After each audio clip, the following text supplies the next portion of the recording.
Boys. I told you, every day, every single day, okay, every day. We have here one of my favorite, all-time favorite characters.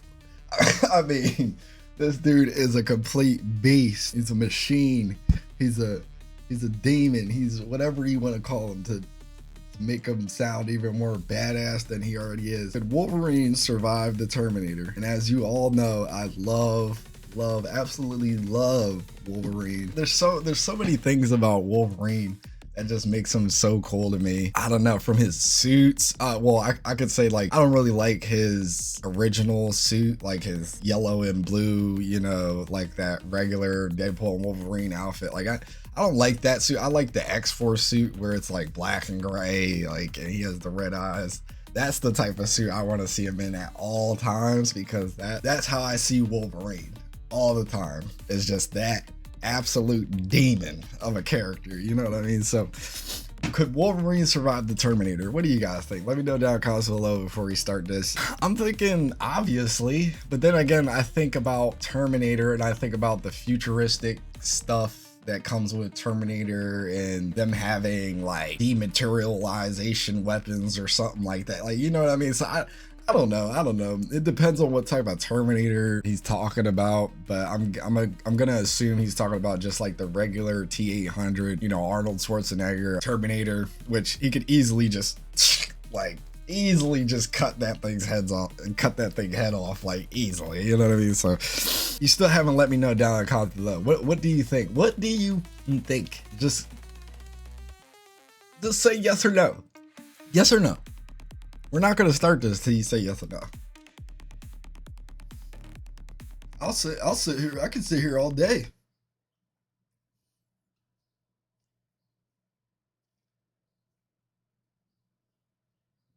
All right. If you did it, love you. If you didn't, I'm gonna get to you later. Anyways, let's do it. And howls through the skeletal remains of Los Angeles 2029. Logan. Wait. Okay, just making sure. Let me like this John right quick, because I gotta like Wolverine. Stops dead in his tracks. He takes a deep breath, filtering the air through his senses. It reeks of ozone and burning oil. Why? Slowly. Why is he always talking about it reeks of ozone and burning oil or burnt hair or something like that? Like, he's always talking about the ozone. He has something. This dude, Nerd Science, has something going on with ozone, or loving the smell of the ozone or something. Like, what's going on here, buddy? He knows he's being hunted. A T-800 Model 101 steps. Yeah, except it's not Sabretooth hunting him. Runt. No, it's the T-800, so, I mean, I think he can deal with it. From the darkness, its red ocular sensor Genetic scanning anomaly the detected. genetic anomaly. The Terminator raises a phased plasma rifle in the 40-watt range. Logan snarls, popping his claws. The fight Ching. is on. Oh, yeah. Encounter 1. The unstoppable force versus the immovable object. T-800 pulls the trigger. A bolt of purple, superheated plasma slams into Logan's chest. In any other scenario, the fight ends here. But Logan stands up, smoke rising from a gaping hole in his shirt. Let's pause and look at the thermo. I mean, with a hole that big, like, it's gonna take him some time to get back up. So the T-800 could, in theory, just keep stomping on him over and over and over again, and so he doesn't get back up. But Wolverine's built different. These games always look so satisfying too sometimes, but they're not real. Dynamics of this moment. A phased plasma bolt is essentially ionized gas heated to roughly 4,000 degrees Celsius. That is hot enough to vaporize structural steel instantly. Logan's skeleton is coated with adamantium, a fictional metal with a molecular bond so tight it's virtually indestructible. The beam won't melt the bone, but physics is cruel. Metal is an excellent conductor of heat. That thermal energy doesn't just disappear. it transfers directly into the wet, biological matter surrounding the skeleton. Essentially, the T-800 is cooking Logan from the inside out. His healing factor isn't just repairing a bullet hole, it's fighting massive internal thermal shock, trying to keep his vital organs from boiling in their own fluids. Logan ignores the pain and charges. He closes the distance before the cyborg can fire again. His claws flash, striking the T-800's chest. Now we have a materials science showdown. The Terminator is armored in a hyper alloy, primarily titanium and coltan. It's designed to shrug off small arms fire and blunt force trauma. But adamantium is a different beast. Its tensile strength effectively approaches infinity. When Logan swings, he concentrates all his force onto a monomolecular edge. The shear stress applied to the Terminator's chassis is astronomical. It's not a contest. The claws slice through the titanium armor like a hot knife through butter, severing hydraulic lines and exposing the nuclear power cell. The T-800 realizes its armor is useless. It drops the rifle and grabs Logan by the throat and arm, its servos whining. The grip strength of a T-800 is estimated at over 400 pounds per square inch. It squeezes. This highlights the fundamental flaw in the Weapon X program. The skeleton is unbreakable, but the soft tissue isn't. The T-800 cannot snap Logan's neck, but it can absolutely crush the windpipe and tear the tendons holding the head upright. While the bone holds, the muscle fibers rip under the mechanical torque. The machine can dislocate joints and render limbs useless by stripping the meat from the frame. Logan might not die, but he can be mechanically disabled if his tendons are severed faster than they can knit back together. Logan struggles, his healing factor racing to repair his crushed throat. He leverages his unbreakable fulcrum of a skeleton, thrusting his claws up and into the T-800 CPU port. The light in the machine's eyes fades. It crashes to the ground, a spark-throwing heap of scrap. We rate this a tier B, probable survival. The T-800 offers high damage and can incapacitate Logan temporarily, but it lacks the finesse to permanently bypass the healing factor before the adamantium dismantles it. Logan spits blood, watching the machine die. But as he turns to leave, a metallic puddle near the wreckage begins to ripple. It flows uphill, defying gravity. The nightmare isn't over.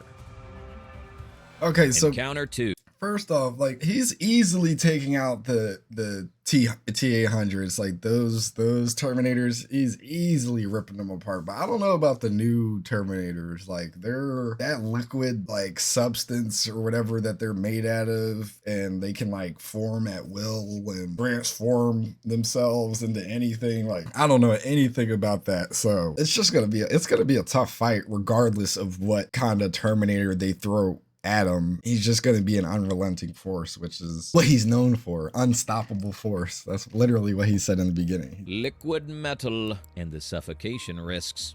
The mercury-like substance doesn't just pool. It thinks. The puddle rises, defying gravity, knitting itself into a human silhouette. Within seconds, the chrome finish dulls into the matte blue of a police uniform. This is the T-1000. It doesn't roar, it doesn't posture, it simply morphs its right arm into a long, tapering awl and steps forward. Logan, still recovering from the T-800 fight, doesn't hesitate. He lunges. Here, we encounter a physics problem that brute force cannot solve. The T-1000 is composed of a mimetic polyalloy, a liquid metal matrix that... Wolverine's not all brute force, too. He has some smarts. He has the smarts, like, he's not dumb.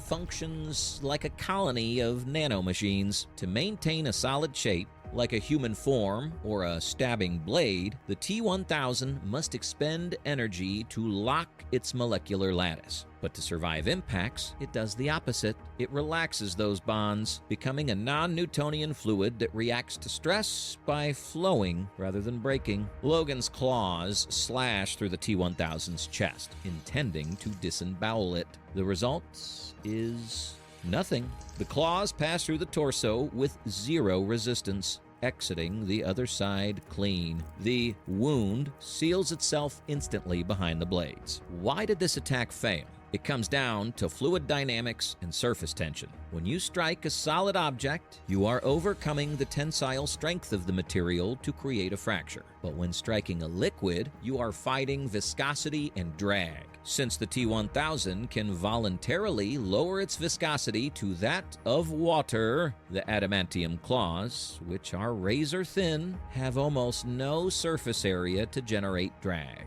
They slide through the molecular structure without transferring enough kinetic energy to disrupt the machine's cohesion. The T-1000 exploits this. It doesn't dodge, it absorbs. As Logan follows through with his swing, the machine steps into him, pouring itself over Logan's head like a suffocating blanket of chrome. It forces the liquid alloy into his nose and mouth, filling his throat. This targets the Achilles heel of... And Wolverine's died like that. He's died from adamantium suffocation. I didn't read the comic, but from what I've seen online, where he was doused in like adamantium or something like that, and that stopped him. I mean, he's basically dead, but I'm pretty sure he still survived that. Even I'm pretty sure he still lived after that, even after the liquid suffocation or whatever it's called. I don't know. Wolverine's physiology, oxygen deprivation.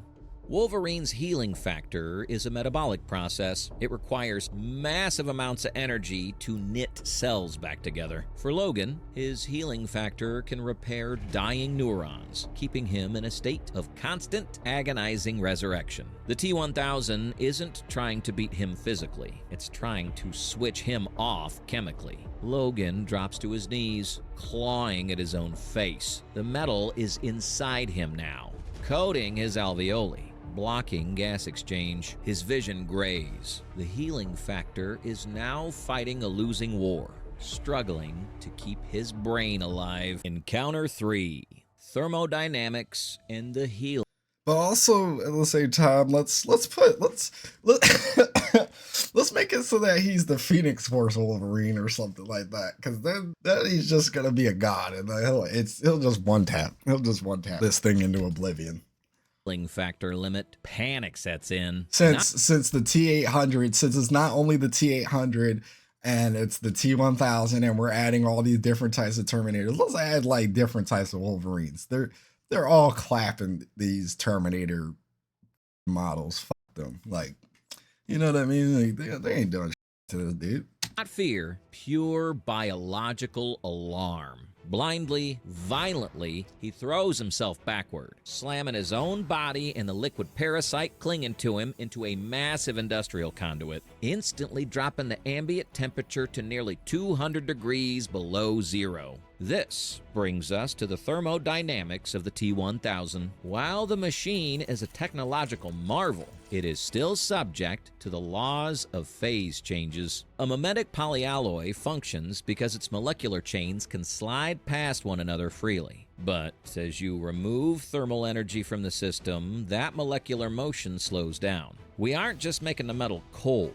We are removing the kinetic energy required for it to maintain its liquid state. The nitrogen sucks the heat out of the alloy faster than the nanobots can generate it. The liquid metal filling Logan's throat freezes instantly, becoming brittle. Logan coughs, a violent, retching spasm that shatters the frozen metal plug in his airway. He sucks in a breath of freezing air, his lungs instantly healing from the frostbite, but he knows the cold is temporary. He grabs the frozen, stunned T-1000 and drags it towards the facility's smelting pit, a vat of molten slag glowing white hot. He hurls them both toward the edge, and the fight fumbles into the inferno. Now the environment shifts from absolute zero to distinct hellfire. Both combatants are taking massive, continuous thermal damage. The T-1000 begins to melt, losing cohesion. But Logan is burning too. His skin blackens and peels away in seconds, revealing the gleaming adamantium beneath. This forces us to calculate the true cost of Wolverine's mutation. If Logan needs to regrow 70 kilograms of body mass, he would need hundreds of thousands of calories instantly. His body enters a state of hypercatabolism. It begins cannibalizing its own non-essential tissues. He is literally eating himself alive to fuel the regeneration of his vital organs. The T-1000, however, cannot regenerate. It can only reform. As the temperature fluctuates wildly between the lingering liquid nitrogen on its chassis and the searing heat of the smelter, the alloy's programming begins to fail. It can't decide whether to be a solid or a liquid. It starts to glitch, morphing uncontrollably into textures it has touched. It's losing its mind. Logan, a smoking ruin of a man, stands over it. The facility around him groans, the structural beams warping from the heat, signaling the end is near. Encounter 4, the final calculation. The structural integrity of the platform fails. With a deafening screech of tearing metal, the walkway collapses, dumping both Logan and the glitching T-1000 into the industrial slurry below. A ruptured intake pipe floods the pit with industrial-grade chemical solvents. This changes the battlefield from physics to chemistry. The T-1000 is a mimetic polyalloy. Strong acids or caustic solvents work by donating protons to the metal, stripping away electrons, and breaking the metallic bonds that hold the alloy together. For the T-1000, this is catastrophic. It's not just physical damage. It is a corruption of its programming substrate. The chemical bath disrupts the electrochemical signals between the nanobots. The hive mind of the liquid metal goes silent because the individual units can no longer communicate. It becomes an inert, bubbling sludge, unable to hold a shape, let alone a weapon. As the solvent eats into the nanites, the machine tries to reform one last time. It attempts to mimic a human face, perhaps to plead or intimidate, but the metal dissolves into a gray, incoherent soup before the features can set. Logan is dissolving too. His skin sloughs off and his eyes melt in their sockets. But here is the critical difference. Toxicity management. Wolverine's mutation isn't just about knitting skin. It is an aggressive immune system and a hyperactive liver capable of processing toxins that would drop an elephant. While the acid eats his flesh, his body is neutralizing the chemical agents entering his bloodstream before they can cause total organ failure. He is in agony, burning on every inch of his body. Logan drags himself from the pit. The T-1000 remains behind, a silver stain on the concrete. In a war of attrition, biology wins because it adapts, whereas machinery simply endures until it breaks. We give the T-1000 encounter a Tier A rating, survival guaranteed, but high cost. Logan survives not because he's harder than metal, but because he's more persistent than the programming. He lights a cigar found in the rubble. The machine threat neutralized.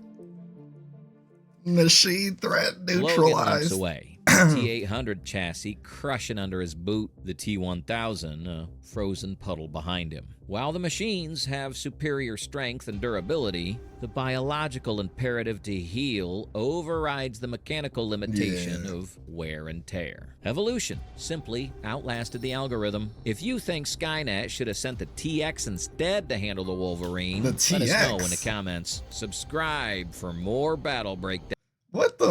What is the TX? Because I can't think of anything crazier than the T-1000 that like all liquefy and whatever he was just talking about. Like that, I can't think of anything that might be crazier than the T-1000. So what the hell is the TX made out of? Yeah, as I suspected, the relentless force wins again. Of course he does. It's so badass, dude. It's just too badass. I love Wolverine so much, so you know, clearly I'm gonna be a little bit biased, but at the same time, I'm being for real what you guys want to say. Like, Wolverine is definitely destroying any Terminator, no matter how long it takes. You know, Wolverine could be blown to bits, freaking have to regenerate from a blood cell or something, and he's still gonna come back and put in work. But yeah, let me know what you guys are thinking down in the comments below. The fact that his body can just regenerate from anything is just, it just makes it an easy win for Wolverine. And his claws at the same time, even though they might not do damage to the T-1000, he's still gonna be able to, again, push him into a lava pit or into some acid or something, and it's over. It's over. But this one was interesting. It wasn't like that cool, but I kind of want to see Wolverine versus somebody else. Like, I want to see more Wolverine versus somebody. Like, you know what I mean? Like, I want to see more Wolverine. Because Wolverine survived the Terminator. Very cool. Very cool.